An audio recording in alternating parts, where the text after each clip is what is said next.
Guys, tayo po ang ikot at hindi po yung locator natin. Kung saan banda ilaw, yun po ang susundan natin.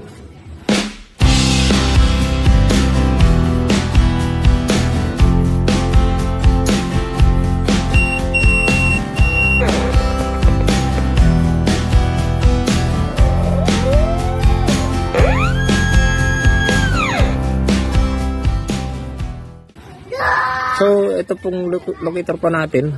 Meron na akong pangalan dito, road, saka number, saka date kung saan ko dinispose. Ay, ito po yung warranty shield. Halimbawa, nagka-problema, is tatawagan nyo lang ako or ite-text nyo ako. Ayan, 1 year warranty sa atin. Ito mga guys. Ito yung kapitan ng antena mga guys. Ikakabit po natin tong dalawang antena na itim. So dito dati mga guys, dito sa village na tinitirahan namin ay may mga lumang ano daw dito o malalaking mga mangga, sabi nung mga naunang natira dito, nakatira. So ganyan lang siya mga guys. So i-try po natin kung meron po tayong madedetect dito, o ipapaliwanag ko po sa inyo kung ano po yung trabaho ng ating homemade gold silver ionic long range locator. So ang trabaho po nito ay nagde-detect ng ionic ng tracer o amoy or singaw o radiation ng tracer mga guys, sa pamamagitan ng kanyang tatlong antena. Ito yung kanyang pang-amoy, at pag may naamoy siyang ionic sa paligid or sa tracer, iilaw po itong ano natin. Depende sa pag-adjust po natin dito. Kaya tuturo ko po sa inyo kung ano ang trabaho ng locator po natin. So meron siyang metal detector din sa loob, ng foil na maliit na dinemo ko kamakailan. Ay hindi po siya nagde-detect ng pako, at nagde-detect lang siya ng gold or silver. Ayan. So, pagka pang malayuan na siya, ito na yung kanyang pang-amoy. Gold at silver na lang ang inaamoy nito, at hindi po bakal na nakabaon. Puro tracer lang po mga katiid. Or ionic.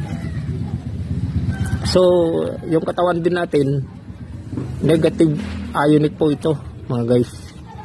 Kaya nagre-response, rin siya, nagde-detect din siya ng ano natin.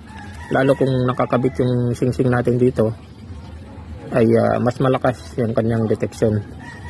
Pero mas malakas yung tracer kasi malaki siya, at malakas mag-produce ng ionic ang tracer. Lalo na kung umabot siya ng 5 to 10 years pataas.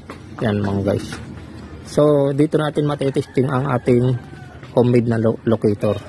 So bibinatin na natin yung antena niya, yung dalawang transmitter. So ito yung kanyang power, charger, threshold, at sensitivity, dalawang sensitivity, at ito po yung kanyang LED ionic signal.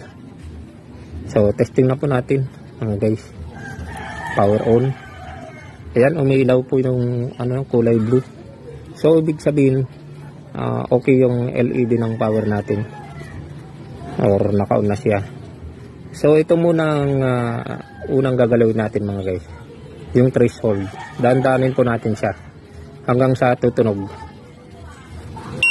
Ayan, pag tumunog na siya, pag diretso natin yan, pag sinagad natin yan, tutunog, iilaw lahat yan mga guys. Yung iilaw yung siyam na LED indicator light. So bawasan po natin, atras po natin siya. Ayan, pag umilaw na ng ganyan at tumunog siya, atras po natin ang konti. Ayan, tapos eto dahan-dahanin natin yung sensitivity. Ayan, gaya ng nasabi ko sa inyo kanina, may ionic yung katawan natin, may negative ionic, kaya na-detect din niya. Pero mas malakas yung ionic ng Treasure. Kaya tinatawag na gold silver ionic electrostatic field long range locator. So nasobrahan natin yung adjustment. Atras po natin yung sense. Yan. Atras po natin. Yan. Atras natin. Pag ginanyan yung kamay natin, nilapit natin ganyan, ibig sabihin okay na siya. Pwede na tayong maghanap. So ibaba na po natin yung konti ano.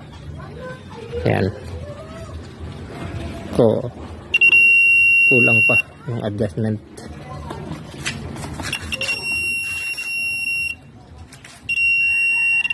So meron na po tayong na-detect na ionic mga guys.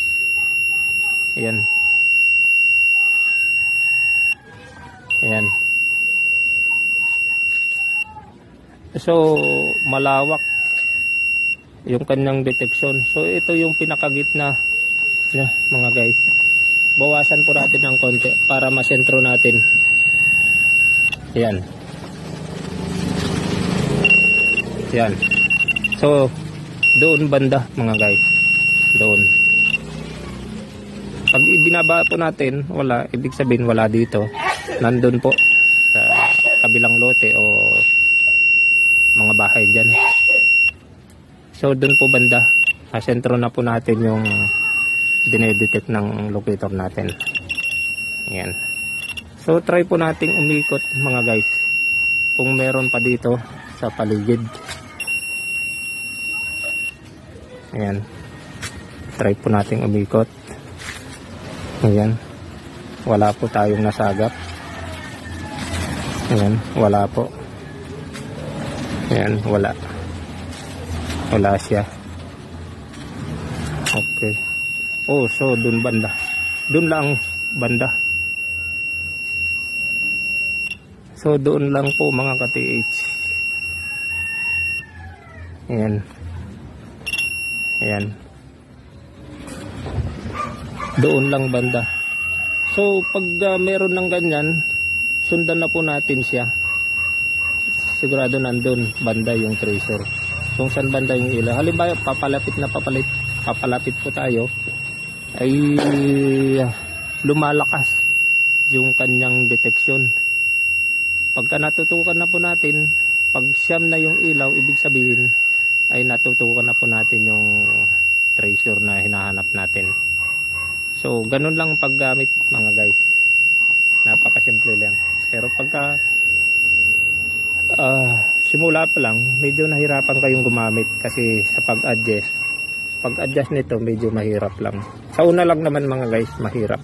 Pero pagka nasanay na, ay okay na siya. Pag makabisado na, okay na. Sige mga guys, maraming salamat po sa inyong lahat. Ito nga pala yung locator natin pala, 12 volts. 12 volts lang po ito. Yung ating homemade na locator. Okay, maraming salamat po sa inyong panonood. Good luck po sa inyo mga guys.